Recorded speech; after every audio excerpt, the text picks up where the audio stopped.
35 habitants à l'année, plusieurs centaines de milliers de touristes en haute saison.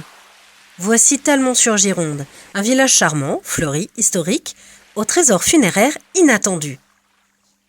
Au pied de l'église Sainte-Radegonde, édifiée dès le XIe siècle, on trouve un cimetière atypique. En raison de ce simple chemin qui le sépare de l'eau, le cimetière de Talmont ne peut pas officiellement être qualifié de marin, mais il possède une autre spécificité, il a été classé au monument historique. Les époques s'y côtoient.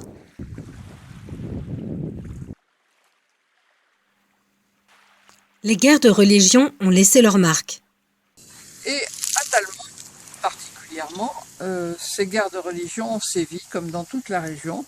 Quand tout s'est pacifié, les protestants ont été admis dans les cimetières, mais avec des restrictions, c'est-à-dire qu'ils avaient un secteur particulier qui se terminait au niveau de ce mur et qui allait jusqu'à la mer. Finalement, ils sont les plus près de la mer, mais ils étaient aussi les plus loin du centre-bourg.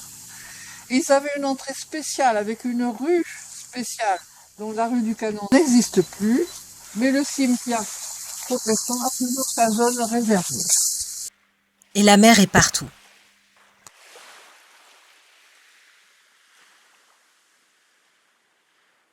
Il faut s'attarder sur ces monuments funéraires particuliers que l'on appelle des cénotaphes. Certains ont dit que c'était des tombes pour les marins disparus en mer. Ici, ce n'est pas celui de n'importe qui. On lit dessus Alfred Violo. Cet homme, Alfred Violo, a la particularité d'être le donateur à l'église d'un ex-voto que nous allons voir en rentrant, s'il vous plaît. Sainte-Radegonde, à qui est dédiée l'église de Talmont, est la protectrice des marins. Et l'église elle-même a été un lieu de sépulture. Alors, dans cette crypte de 5 mètres, elle est desservie par 2 escaliers qu'il est tout à fait interdit de prendre. On estime que les escaliers arrivaient à un plancher avec une petite chapelle sur laquelle on faisait des offices funéraires. Tout le fond était un ossuaire.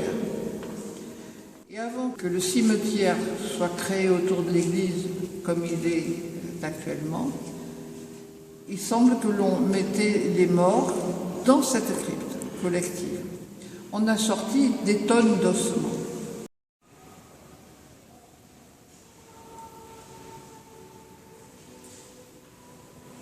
Les sépultures les plus anciennes du village ont été trouvées sur l'autre presqu'île qui fait aussi partie du village, dans le faubourg du Caillot, sur la pointe de la falaise qui se situe là, derrière la Tour Blanche.